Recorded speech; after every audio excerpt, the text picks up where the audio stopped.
Welcome, friends, to another edition of Economic Update, a weekly program devoted to the economic dimensions of our lives, our jobs, our incomes, our debts, those of our children, those looming down the road that we have to plan for now.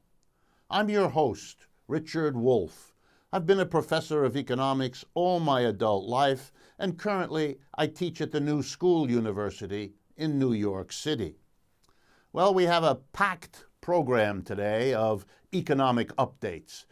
And we always start this program with a collection of shorter updates about important events in the last week that you may have missed, whose significance you may not have grasped right away, and about which we need to know more to understand the economic system we're living in and to cope with it as it goes through what is at best described as difficult times. One of the most dramatic events of this last week had to do with the Caterpillar Corporation based in Peoria, Illinois, one of the largest producers of agricultural and earth-moving and construction equipment in the world. A reporter led to an investigation, led to a series of investigations that the government has done into the affairs of the Caterpillar Corporation. That culminated in two events this last week. First, government agencies raided 3 buildings on the headquarters of Caterpillar in Peoria, Illinois, looking for all kinds of records, which they apparently took. And the second event was a report issued by Professor Leslie Robinson of the Tuck School of Business at Dartmouth College about the tax behavior of the Caterpillar Corporation. This is an evolving story, so let me just give you the bare bones of why this is important. The government contends, and Professor Robinson's report issued this last week demonstrates in great detail, that the Caterpillar Corporation has, for at least 12 to 15 years, cheated the United States government out of billions, that's with a B, in taxes. And it has done this by creating, in effect, a half-phony subsidiary in Switzerland. It negotiated with the Swiss government a special tax arrangement in which the behavior and the profits earned by Caterpillar in Switzerland would only be taxed at 4 to 6%.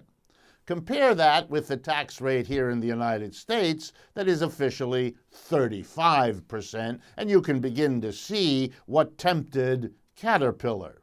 So it set up a company, let's call it, I'll be polite, with about 500 employees in Switzerland. This is a very small part of Caterpillar's business, since it employs a total of 118,000 people around the world. So this office in Switzerland is very small potatoes for this company.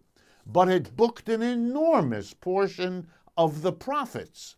Turns out they don't even have a warehouse, and yet they were handling the parts business of Caterpillar, all the parts made to replace those that wear out in Caterpillar machines. A big part of their business is this parts replacement, and it's very profitable. They arranged, in effect, for all the paperwork about buying and selling these parts and making the money for Caterpillar. They booked them all in Switzerland and thereby got away with paying only 4 to 6% rather than booking them here in the United States where the parts were made and paying the appropriate tax. If this were just about one corporation, I wouldn't be bothering you with it. But it isn't. What it in fact is a kind of behavior that many U.S. corporations, and indeed many corporations in other parts of the world, do as well. It's basically a game in which governments compete for where businesses locate their profits. For Switzerland, think of it this way. You get Caterpillar to do the paperwork in Switzerland, to open a small office, and to keep all the records, and you get 4 to 6% of billions in profits. That's nice for you in Switzerland, basically costs you nothing. You get the company to leave the United States for this purpose, not to pay the taxes in the United States, which would have been much higher. For us here in the United States, it's of course a deadweight loss. We lose a few hundred jobs that should have been here to handle what was produced here, but that's not the big thing. We lose billions. By the way, the estimate of the United States government runs into the $3 to $4 billion estimate of what was lost from this one company alone, just over 12 to 15 years of watching it, which the government has been doing. Bottom line, when companies do this, as they do it all the time, the government of the United States loses billions in taxes. That leaves it with 3 choices, and only 3. Number 1, with that money not coming in, you can cut government programs. Give less money to poor people. Give less money in loans to students. Give less money to maintain the federal highway system. Somewhere there's got to be give. If you're not going to cut programs, then you have to make up the taxes you don't get from the companies that leave by taxing the rest of us, working people. In one way or another, raise the tax on alcohol, on cigarettes, on tires for your car, on the income tax, somewhere. And the third option, if you're not going to cut services and you're not going to raise taxes on the average person, is to borrow the money and put the United States even further into debt. Every one of those is bad for us, but it's good for the companies that escape taxes, and that's why they do it. And it is good to see one of them getting into trouble, but it's a tip of the tax evasion iceberg. And many more companies should be caught, should be brought up before the court, both of public opinion and the legal system, because they have done a major damage to this country and to all the rest of us.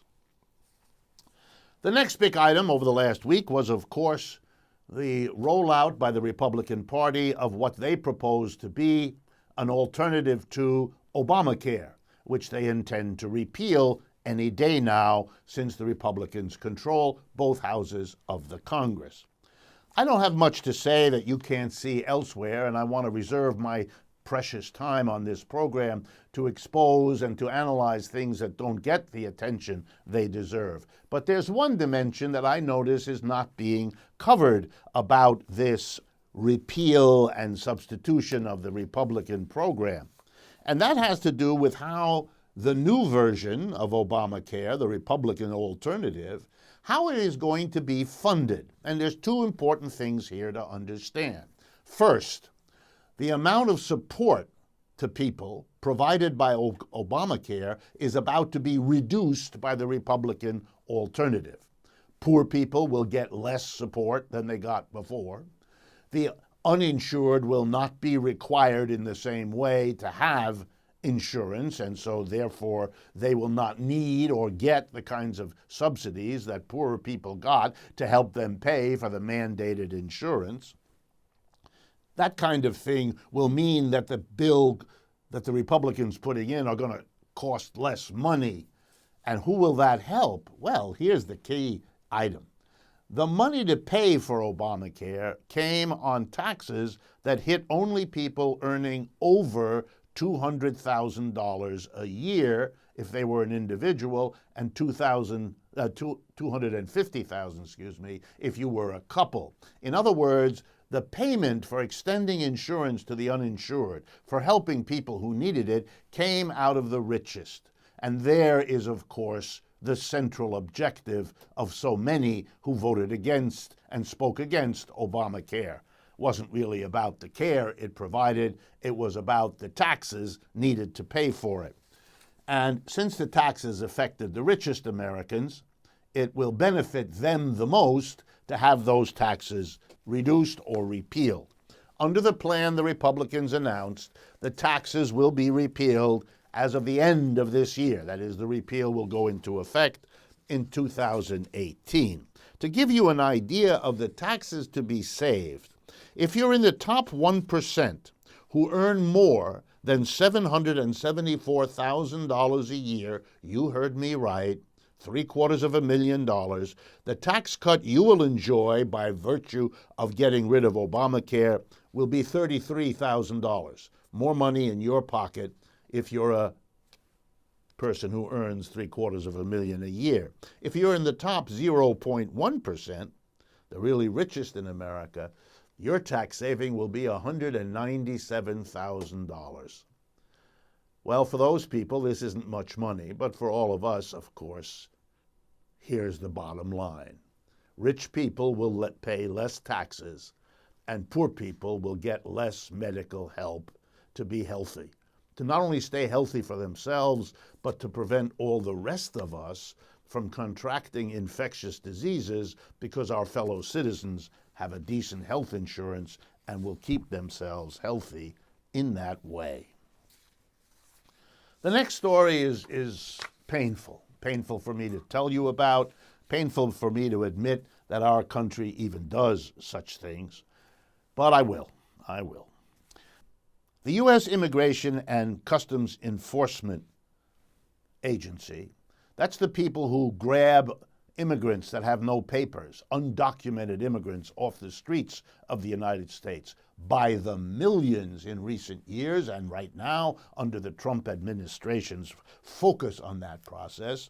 This U.S. Immigration and Customs Enforcement Service, ICE, appropriately named ICE, has been forcing detainees. These are people who have been picked up because they don't have adequate papers, who are now supposed to be given a legal procedure to determine whether they can or cannot stay in the United States. They've been forced to work for $1 a day while being detained, and you'll love this, in private enterprise prisons that have contracted with the government to hold these people, and they're the ones, GEO Corporation in particular, that has made them do this. And the federal courts have now intervened and told the GEO Group, this private prison company, that they can't do what they're doing. They've allowed a class action suit to go forward on behalf of about 60,000 detained immigrants, making it harder for their rights to be violated and made it harder for them to be effectively put into a system of slave labor, to make an adult work up to 40 hours a week for $1 a day, often threatened with solitary confinement if they refuse to, quote unquote, volunteer for working at $1 a day. You can imagine what is going on. The federal courts have now said this is a serious issue. There will be a trial about this. I only want to read you from one brief conversation. And by the way, if you're interested, Christine Phillips is the reporter for the Washington Post, a major newspaper in the United States, who on March 5th carried this story under the headline, "Thousands of ICE detainees claimed they were forced into labor, a violation of anti-slavery laws." Before the judge's chamber, the GEO Group, that's the private prison company, argued, quote, "Even if we are forcing people to work under threat of solitary confinement, that would be allowed by applicable law," said the lawyer for the GEO Group. The judge, in response, in the courtroom said, no, it wouldn't be. Slave labor for the detained immigrants gives you something to think about, doesn't it? The next short update has to do with Harvard University, the richest university in the United States. Nobody's even close. Places like Yale and Princeton and the University of Texas are far behind. Recently, the president of Harvard, Drew Faust, gave a speech. And she herself is a historian of the Civil War in the American South. And she announced last year that Harvard University should face up to the fact that it had a long relationship to slavery in the United States, that much of the early money that built up Harvard to the wealthy position it has today came from slave owners who contributed the fruits of their slave empires to building up that university. To give you an idea of what it was called, a conference was held called Universities and Slavery Bound by History. The Harvard history professor Sven Beckert, during a panel in the conference, said the following, quote, "Some of our most esteemed educational institutions are also the product of some of the most horrific violence that has ever descended upon any group of people."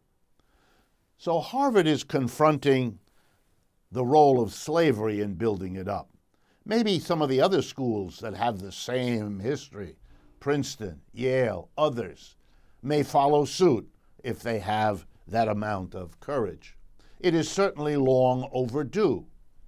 The dependence of Harvard on money from slave masters made that institution much less critical of slavery than it might otherwise have been, and that for obvious reasons. And it made Harvard a place that condoned racism for decades in this society because of the role that racism played as a justification for slavery. It's good for anyone to confront their history. It's good for Harvard to confront its long overdue complicity with slavery, with the racism that flowed from it and that still affects our society. But I have a comment to make, and before I do, let me put forward, on grounds of transparency, I went to Harvard. I'm a graduate of Harvard. I'm an alumnus of Harvard. I went there without the faintest idea about its history with slavery, which is what was the case for most students, because not only was it not discussed or taught, it was hidden from us. But what was likewise hidden, and also needs some admissions and some confronting with your history, is the fact that Harvard's wealth and that Harvard as an institution has always been dependent on the richest, powerful sources of American life. Corporations who made their money by producing weapons of mass destruction. Corporations that abused people around the world, not necessarily as slaves, but as exploited, underpaid, poorly treated workers. They gave money to Harvard. Companies that have wildly polluted the earth gave the profits, part of them, to Harvard, partly because they got tax advantages from doing so, and partly because they wanted good, expensive places to send their children, and maybe out of a sense of Harvard as an institution of higher education. But if they had that sense, it was rather low down on the list of what were priorities for them. And Harvard has been quiet about many of these things, has been very hostile to criticisms of a capitalist system upon which Harvard depended. Oh, it couldn't admit it. It had to talk endlessly, as it did in our classes, about objectivity and telling the truth. And you know, its slogan is Lux e Veritas, if I remember correctly, and that is about truth.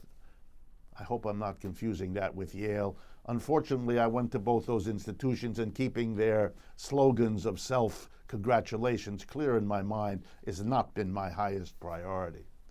In any case, here's a suggestion to my alma mater, Harvard. Face up to the fact that you have benefited from and grown rich on the fruits not only of slavery in the American South, but capitalism everywhere else in the United States and indeed globally. And that has shaped what you teach, how you think of yourselves, your relationship to the rest of the educational establishment in the United States, and much else. If it's true that many of the leaders in the United States have come from places like Harvard, then it means that many of the leaders of this country have been educated in places that keep very quiet about their complicity in a whole host of awful aspects of our history, of which slavery is just one. Confronting our history, honestly, is just as difficult as confronting the reality of who and what our institutions are. Making education a private affair, which, by the way, most countries in the world do not do, means to put them at the service of the wealth that sustains them, rather than making them part of a public service equally available to everyone. Private higher education is dependent on the economic system, and if it is not a just system, then that education will reflect that, and it always has.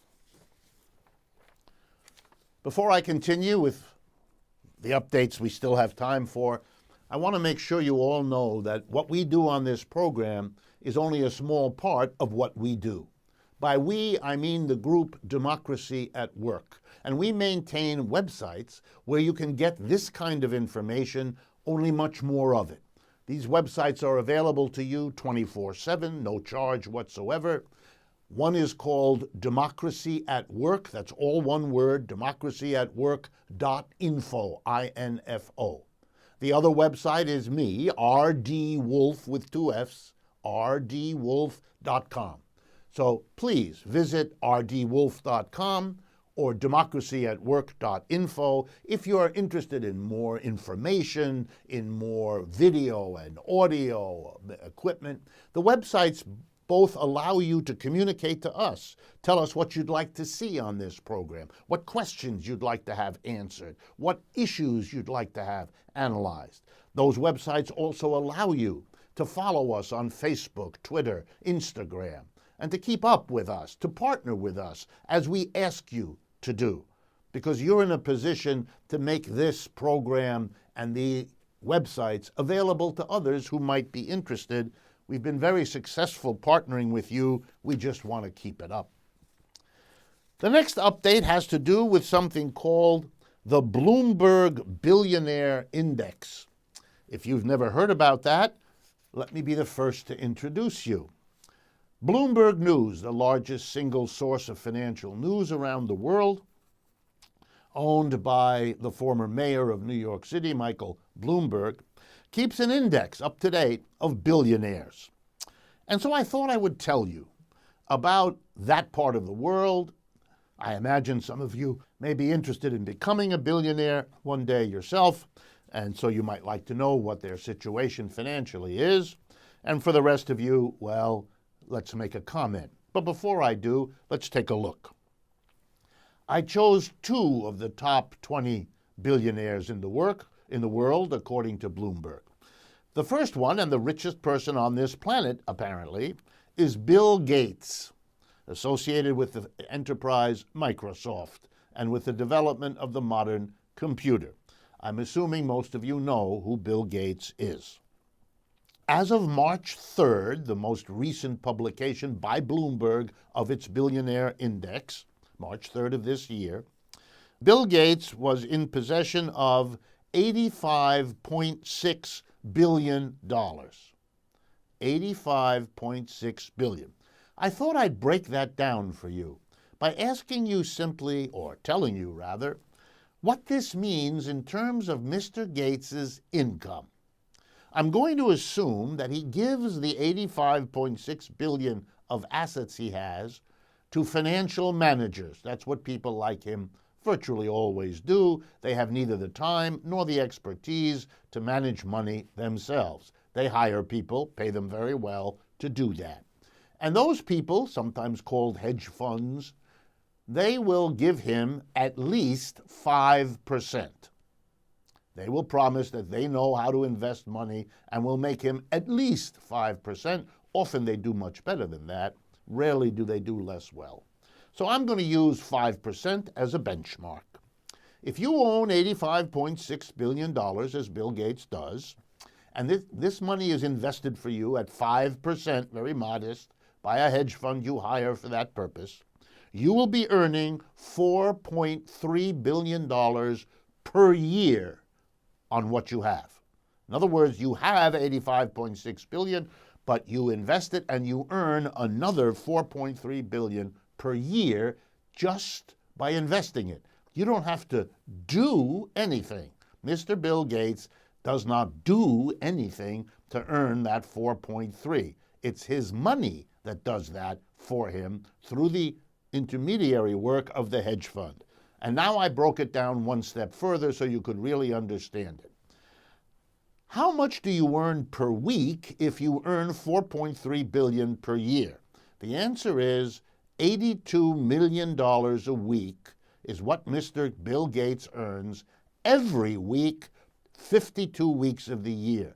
Now you know why Bill Gates does not need to buy lottery tickets, because he gets $82 million a week without buying lottery tickets.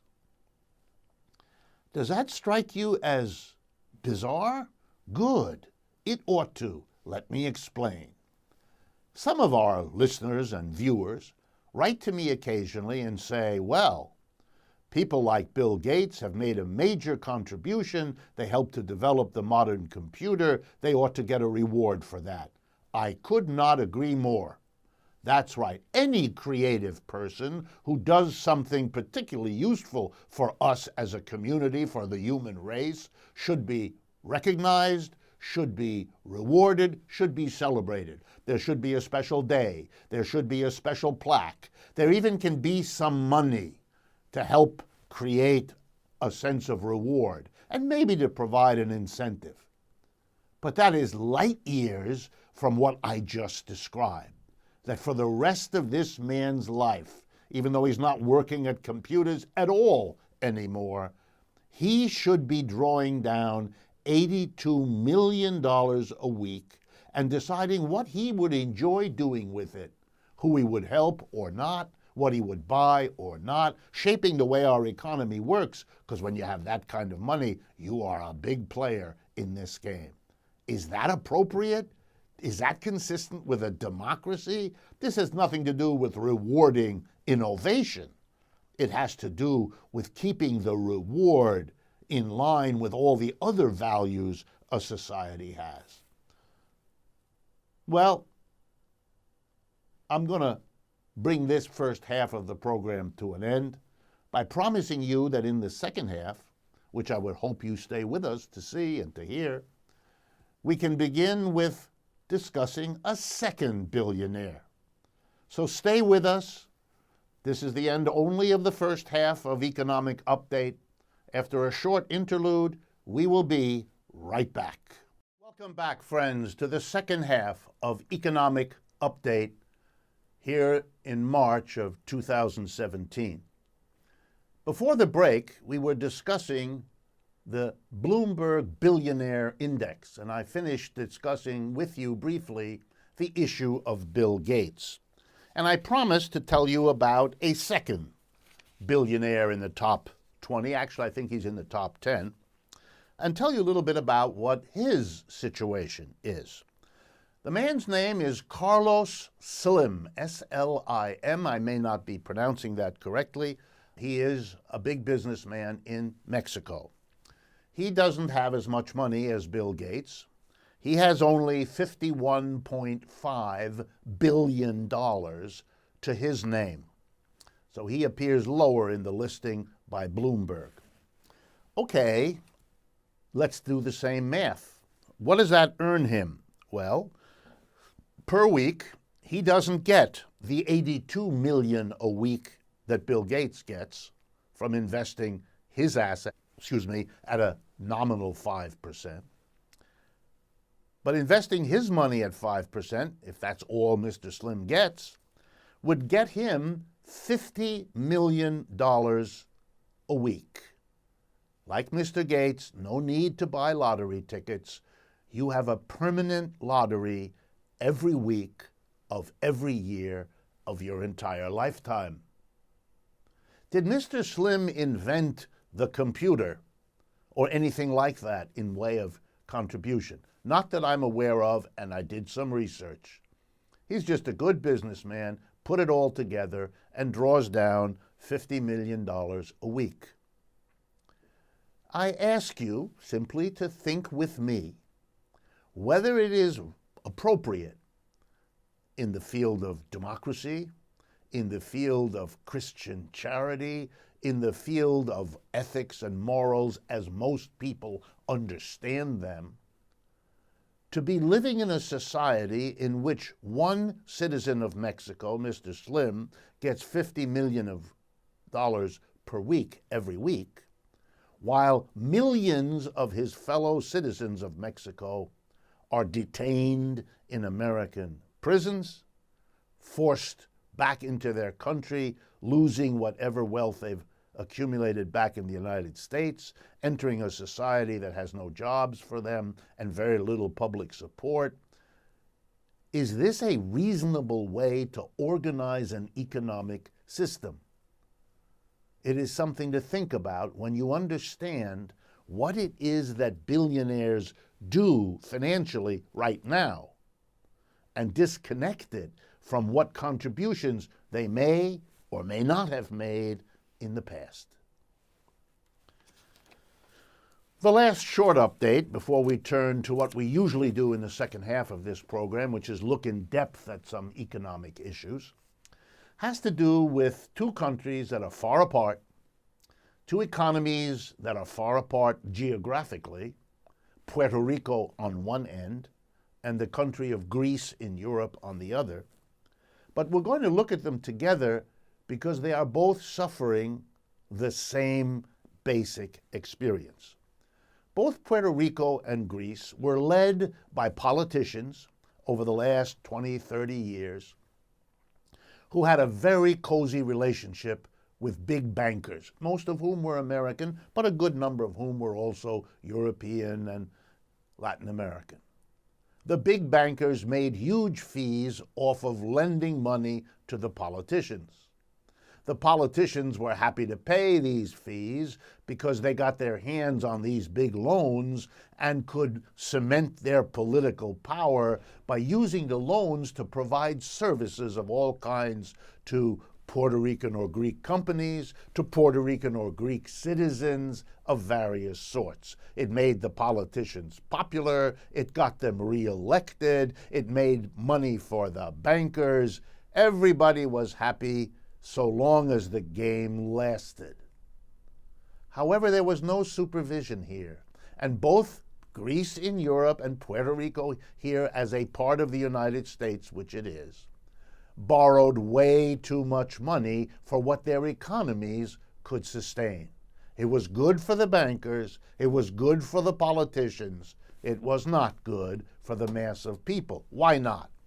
Because eventually the borrowing got so enormous that the only way Greece could pay back its creditors, or Puerto Rico could pay back its creditors, was by making their own people go without. Saying to their own people, we're going to tax you like you've never seen to raise money to pay back the creditors. Or we're going to cut public services to you like you've never seen in order to free up the money we used to spend to provide services to you to use instead to pay off our creditors. And interestingly, the creditors of Greece are not mostly Greeks, and the creditors of Puerto Rico are not mostly Puerto Ricans. They're nice foreign banks and institutions that are dictating to those two parts of the world what to do. And the answer is the same. In Europe, it's the European Central Bank and the European Community and the IMF that are dictating to Greece that they must cut their government programs, they must stop supporting their people's needs and use the money instead to pay off no longer the private banks who lent initially to Greece, but the governmental institutions that took over those debts. Very nice service, paying off the banks so they wouldn't be at risk with Greece anymore. The end result, well, there's no way to describe it other than to say, for example, that last week the Cologne Institute for Economic Research in Germany said that poverty in Greece had jumped 40% between 2008 and 2015, far exceeding the growth of poverty anywhere else in Europe. There are literally tens of thousands of people leaving Greece every day, particularly young people, because the unemployment rate among young people in Greece is over 50%. The unemployment rate for Greece as a whole, 23%. We are savaging, and I say we because we are the people of the world watching this go on. We are savaging this little country in one corner of Europe because of crimes committed by their leaders and by bankers who knew very well that this country couldn't sustain such debts, who could not care less, being confident that the fees they were getting was more than enough, and then in the end, the politicians would figure out a way to screw the mass of people to cover over what their own mistakes were. And in the case of Puerto Rico, the same. According to Nobel Prize-winning economist Joseph Stiglitz, quote, the control board that was established by the Republican Congress to oversee the collapsed economy of Puerto Rico, the control board's plan, quote, says Professor Stiglitz, would, and now I quote, turn the island's recession into a depression of a magnitude seldom seen around the world. The current demand of the board, an mainland American entity of the Congress that now controls the Puerto Rican economy, they have told the Puerto Rican government to cut about $7.6 billion in government spending over the next 2 fiscal years. That includes $1 billion in healthcare services, $300 million from the public university, and $350 million in municipal aid. This will plunge the gross product of the island down by 16% in the next fiscal year. Puerto Rico is the poorest part of the United States, and we are savaging the poorest part of this country. We have driven 100,000 people to leave Puerto Rico and come to the mainland to look for work because they're desperate. It's interesting when we are pushing Mexican nationals out, we are bringing Puerto Rican nationals in. The Puerto Ricans are, of course, citizens of the United States. The Mexicans are not. But it is a strangely contradictory policy. Nothing is solved by this unless you think paying off the creditors is worth savaging 2 parts of the world. And believe me, if they get away with it there, what's to stop them from doing it everywhere else? We are subordinating the needs of millions for the interest and profits of a handful of banks and institutions. This is not acceptable behavior in a decent society, is it? So much for the short economic updates for this week. There are plenty more, but we don't have time. And I don't want to lose the opportunity to talk to you in depth about some of the issues you've written to me about. And so let me remind you, our websites, rdwolf.com and Democracy at Work, that's all one word, democracyatwork.info. Both of those websites allow you to comment on this program, what you like, what you don't like, what you'd like to see more of, what questions you'd like to see answered. I'm about to respond to a set of questions that you have been sending me.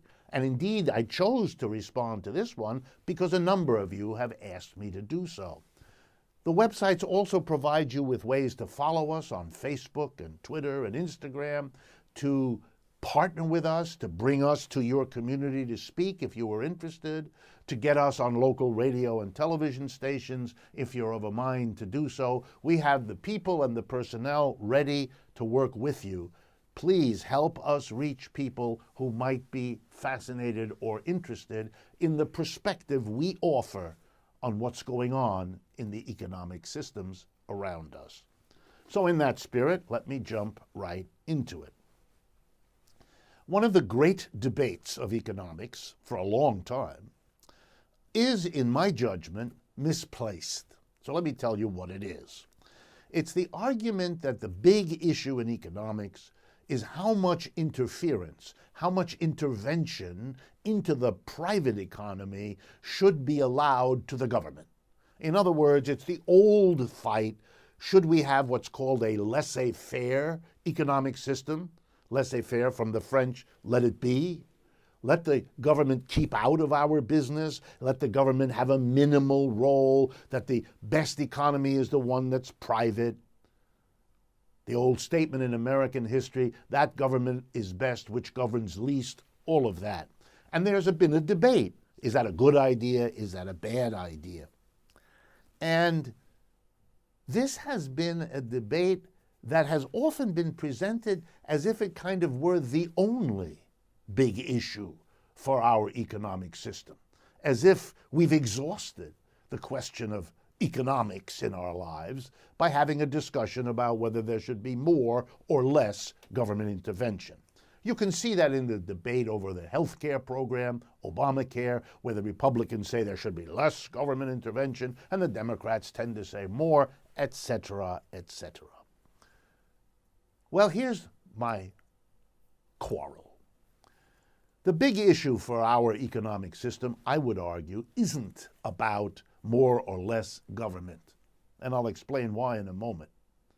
The really big issue, and it's becoming more and more the big issue, is whether we have a capitalist system or some other system, since the capitalist system is, as almost everyone would now admit, in a great deal of difficulty. So let's begin. This issue of government intervention or not is partly a little bit crazy. Why? Because the government has always been part of economic systems, not just our capitalist system, but the slave system that existed in many parts of the world for long periods of time, the feudal economic system, the capitalist system in no way unique in having the government play a role. The government of ancient Rome was a powerful government. The government of France in the 15th century was a very powerful government, and so on. All societies, all economic systems have seen a certain amount of government intervention.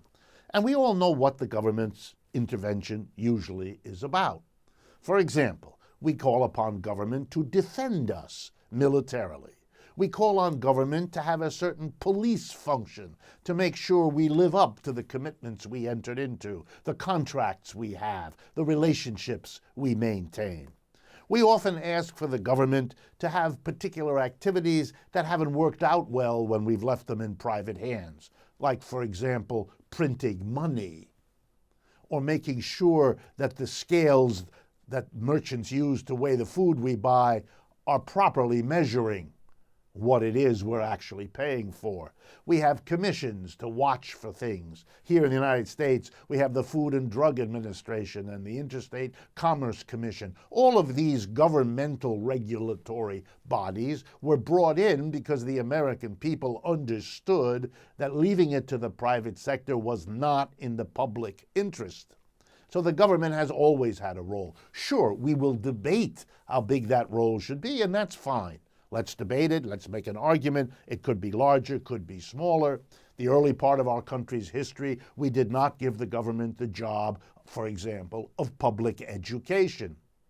But by the middle of the 19th century, we became clear as a nation, we want our people educated.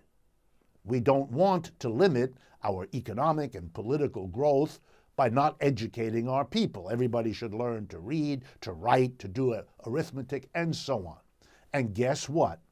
We didn't think that private education was up to the task. We didn't want to make it necessary for people to have money to pay for a private school. We didn't want to limit education to people who could afford it. We didn't even want to limit education to people who wanted it. We didn't want to leave out all the people who might not want it, because the quality of all of our lives depends on how well educated all of us are. So guess what?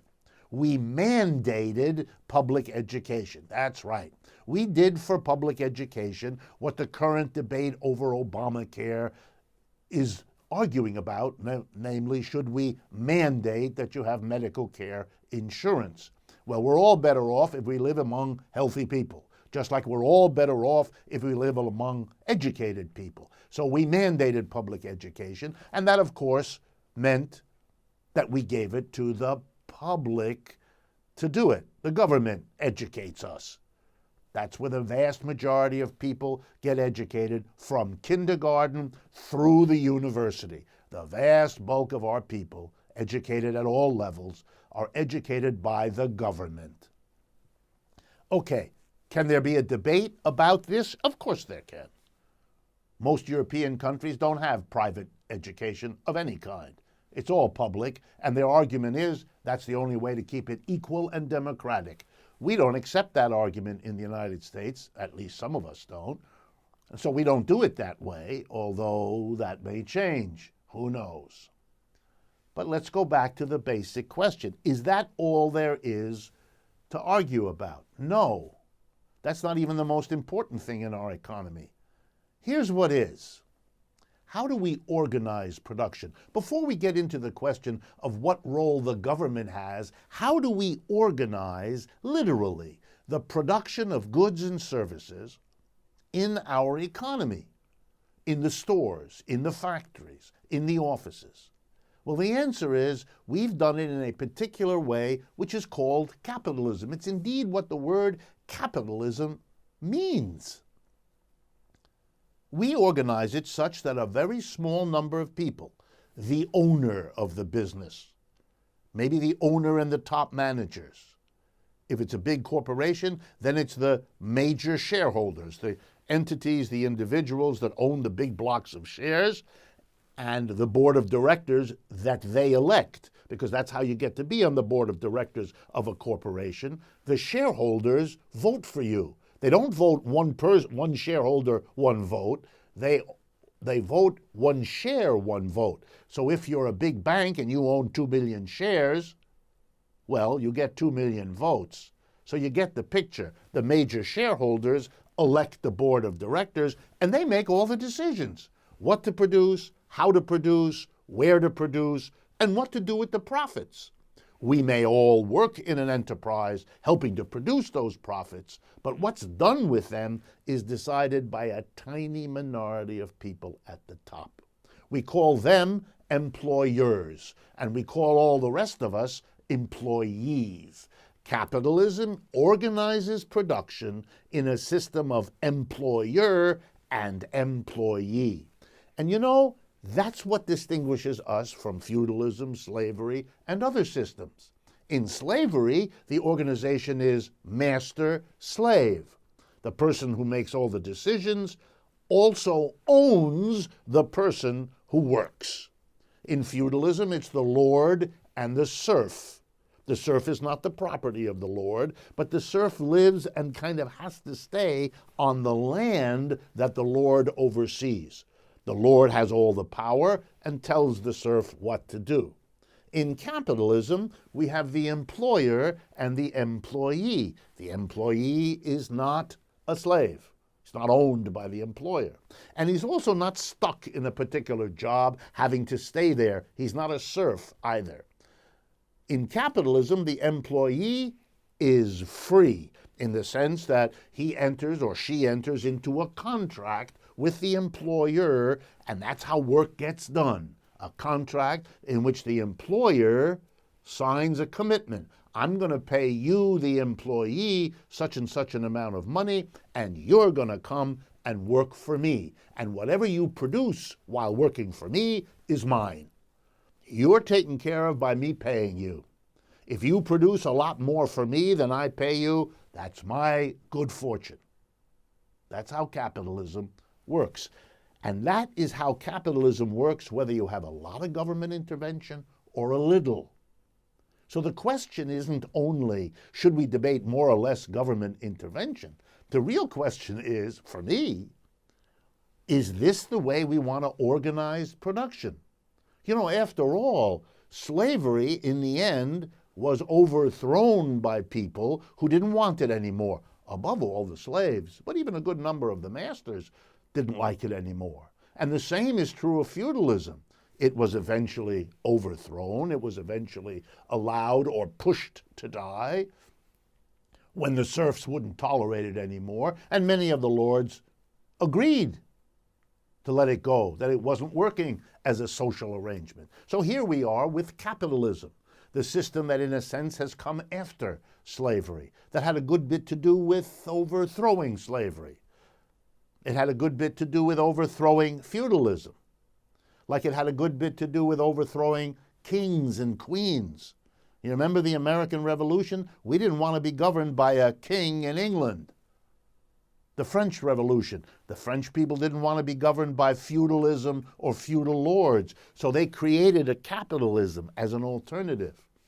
They hoped that a capitalism with employers and employees would work differently, would work better than the master-slave relationship that defined slavery and the lord-serf relationship that defined feudalism.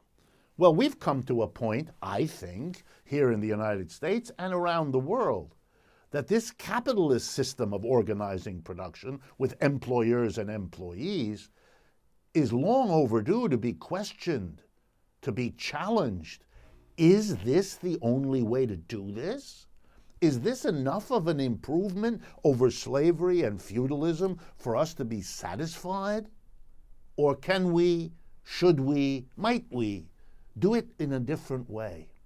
I don't want that question, which I think is fundamental, to be lost in an endless and very repetitive debate about more or less government. Because, you know, that debate leaves unquestioned the capitalist way of organizing production.